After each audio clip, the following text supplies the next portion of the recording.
To do a word study, and I'm going to look at this verse in 2 Corinthians 3:6, and we're going to study this word here.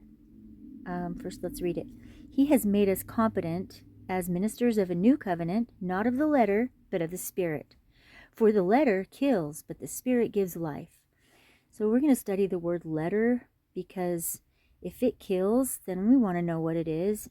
And sometime we'll study the word spirit, but this time we're going to study the word letter.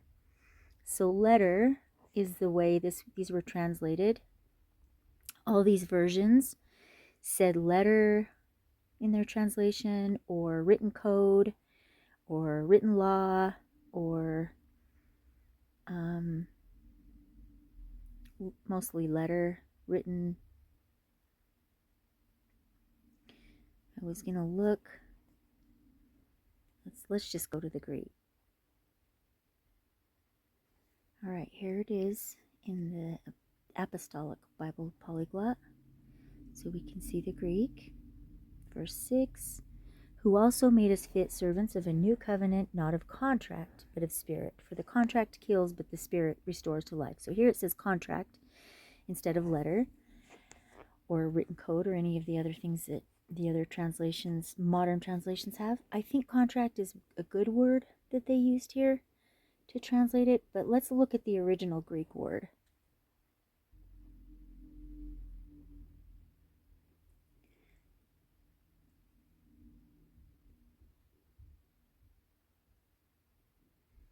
All right, so there's the Greek word for contract or whatever. Learning, letter, scripture, writing, written, bill, letters, writings. So it could be epistle, note, book, learning. These are all the words that gramma means, and that they could translate it. And most of them translated it letter. Grapho also means the same thing. It's another word that they use. Writing, wrote, written. So I just wanted to see that one, see if that has any more information. I think we're going to get more information if we look at the Latin. Let's get some more deeper information here on this word, gramma. So here's an etymology website that says gramma is connected to the word grammar, of course. Just has the syntax. Latin grammar, rules of Latin, from Old French grammaire, grammar, learning, especially Latin and philology. Also, magic, incantation, spells, mumbo-jumbo.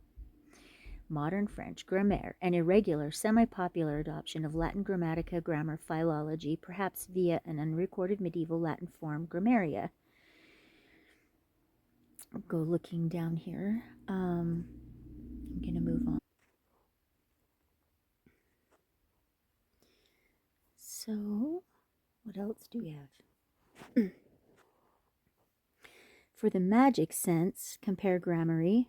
The evolution is characteristic of the Dark Ages, learning in general, knowledge peculiar to the learned classes, the elites, which included astrology and magic, hence the secondary meaning of occult knowledge. Does this mean the elites have special school where they learn occult knowledge, magic, that kind of grammar? Which evolved in Scottish into a grammar school around 14. Originally was a school for learning Latin, which was begun by memorizing the grammar, the magic. In U.S., 1842, the term was put to use in the graded system for a school between primary and secondary, where English grammar is one of the subjects taught. Grimoire, Magician's Manual for Invoking Demons. 1849, from French grimoire, altered from grammaire, incantation, grammar. See grammar. More incantations and such.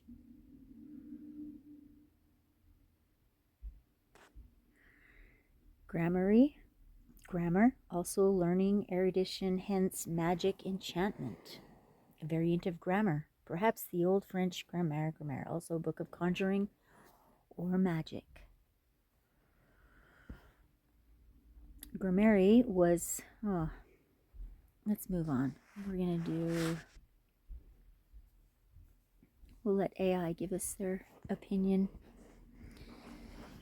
The word grammar comes from the Latin grammatica, which is derived from the Greek grammatique, meaning the art of letters. The term has evolved to also encompass meanings related to magic and spells, particularly in medieval contexts where it was associated with occult knowledge and incantations. Etymology of grammar. The Greek word for grammar is grammatique, meaning the art of letters. Let's see. Latin, grammatica, referring to the study of language and letters. Okay, the Latin term influenced the Old French word grammaire, which encompassed both grammar and magical incantations. In Middle English, grammar evolved to include meanings related to learning and magic, reflecting its historical ties to occult knowledge. The word gramarye appeared in the 14th century, indicating a connection to magic and enchantment. Connection to spells and curses, magic and incantations. The term grammaire in Old French also referred to spells and incantations, linking grammar to magical practices. The word grimoire, a manual for invoking demons, is derived from the same root, emphasizing the magical connotation of grammar. Cultural context. In medieval times, knowledge of grammar was often associated with the learned classes, which included astrology and magic. This association led to the secondary meaning of grammar as occult knowledge, further intertwining it with spells and curses. So we see that the elites have been studying this. The learned classes, we know who that is, and they study magic as a regular thing, and it is occult knowledge. That's what they study, or did study, for many, many years. The word grammar has a rich etymological history that connects Greek, Latin, and Old French roots, evolving from a focus on letters and language to encompass magical practices and incantations. Yeah, so words are being used to cast spells on us. Let's remember that. Let's be aware of our words and the words of others that influence us, whoever they may be. All right, let's do another word study here. And Matthew 18:9, and if your eye causes you to stumble, gouge it out and throw it away. It is better for you to enter life with one eye than to have two eyes and be thrown into the fire of hell. Yeah, so what is that word hell? Should we look it up in Greek and see what it means? I think it would be good. Let's do that. All right, let's look it up in Greek. Find that word hell. Go to verse 9.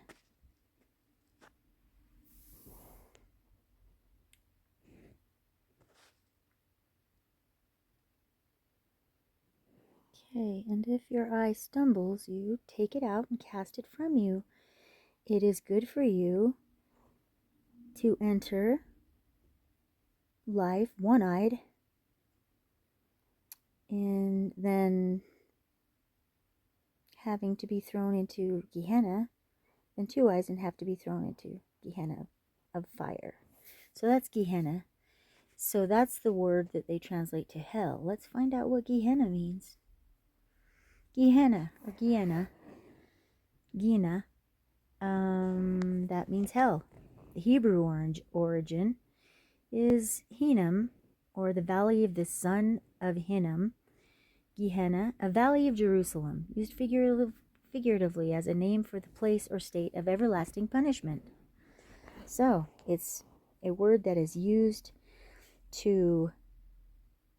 as a name or for the place of everlasting punishment. It's a Hebrew origin. It's saying that's where it's from. Well, that's debatable. Let's look it up in Greek and somewhere else, because this isn't giving us anything else except Hebrew, and that's good to know that it's a place near Jerusalem where they used to do some sacrifices, and and it's Gehenna, the place of post-resurrection torment. It's a place of judgment and torment that lasts forever. So that's what we get from Hebrew. All right, I'm enjoying trying to get information out of AI here. He was giving me the same Hebrew stuff, so let's see what the deeper meaning. Oh, yeah. Okay. Deeper connections, of course. Okay, classical references in ancient Greek literature. Philosophical interpretations, Greek philosophers often debated. Root of Gehenna itself is rooted in the Semitic term Gehenna, meaning Valley of Hinnom in Greek. It became a place of synonymous with punishment. Christian usage. In the New Testament, Gehenna is used for the same thing. Sacrifice and desecration. Apocryphal text. Okay, we need to find out some more information here. All right, trying to get more information. Its connection. I knew that it already gave me this information, but I have to figure out how to get it. Just drag it out of AI. So connections of Gehenna to purification. The concept of Gehenna intertwines with themes of purification. Really? No kidding. Especially within theological and philosophical discussions, and especially when I force you to tell me this stuff. Symbolism of purification. Yay, there's the symbolism. Okay, punishment as cleansing. In some interpretations, the punishment associated with Gehenna can be viewed as a form of purification. Oh, that eternal punishment of hell is a form of purification? This reflects the idea that suffering or trials serve to cleanse the soul of its sins, preparing it for spiritual redemption. Well, that's a concept. Metaphorical fire. The imagery of fire in relation to Gehenna suggests a purging process. Oh, is that what the fire is? In various theological frameworks, fire symbolizes both destruction and purification, indicating a transformative experience for the soul. Wow, transformation in hell, huh? Theological perspectives. Early Christian thought. Early church fathers such as Origen speculated on the nature of hell and punishment as a corrective measure. They proposed that the suffering in Gehenna could ultimately lead to purification and restoration, aligning with concepts of God's mercy. So many fun things in hell. Purification, restoration, and God's mercy. Catholic doctrine. The Catholic Church acknowledges a state of purification and purgatory where souls undergo cleansing before entering heaven. While distinct from Gehenna, this idea resonates with the notion of suffering as a pathway to purity. Oh, it's distinct from Gehenna. Oh, okay.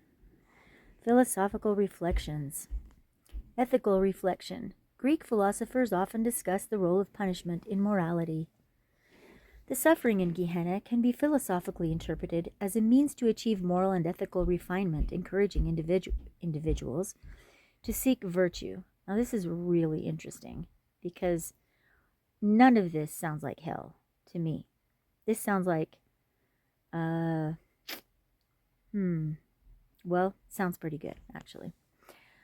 Transformation through trials. Just as philosophical traditions emphasize growth through adversity, the association of Gehenna with purification highlights the belief that hardships can lead to enlightenment and moral clarity. Now there's a good meaning for Gehenna. Purification that leads to enlightenment and moral clarity. I like that. I like hell, I guess. Yeah. Could be a good thing anyway. Certainly couldn't be horrible like we thought hell was, or some people think it is. Overall, the connections between Gehenna and purification emphasize the dual nature of suffering as both a consequence of wrongdoing and a potential path to redemption and spiritual growth. This intricate relationship highlights the broader themes of justice and mercy in religious and philosophical discourse. Let's move on to this little story here. Keeping all that in mind, it's a little story in John 9. Now, as Jesus was passing by, he saw a man blind from birth, and his disciples asked him, "Rabbi, who sinned, this man or his parents, that he was born blind?" Well, Jesus answered, "Neither this man nor his parents sinned, but this happened so that the works of God would be displayed in him. While it is daytime, we must do the works of him who sent me. Night is coming when no one can work. While I am in the world, I am the light of the world." So there's lots of fun, mysterious things to look at there, but the important thing here that I wanted to point out is that if a man is born blind, and all of these people think it's common knowledge to just ask if he sinned, and that's why he was born blind, they must think he sinned in a different lifetime. And it must be common knowledge, because nobody questioned it. Jesus didn't. He did not. He didn't even mention it, okay? And it just was like something normal to say. So they all believed that you could be born blind from, possibly from your own sin. Just try to wrap your brain around that, because we just read that you could take out your eyes so you wouldn't have to go back to Gehenna, where you might have to learn some more. A place that's not really hell, that we think of as hell, but a place of purification. Now, maybe if you came back without your eyes, maybe you could learn some things and maybe become more purified, learn from those trials. I don't know. Well, there's some food for thought. I hope you enjoyed that, and I'll see you next time. Thanks. Bye.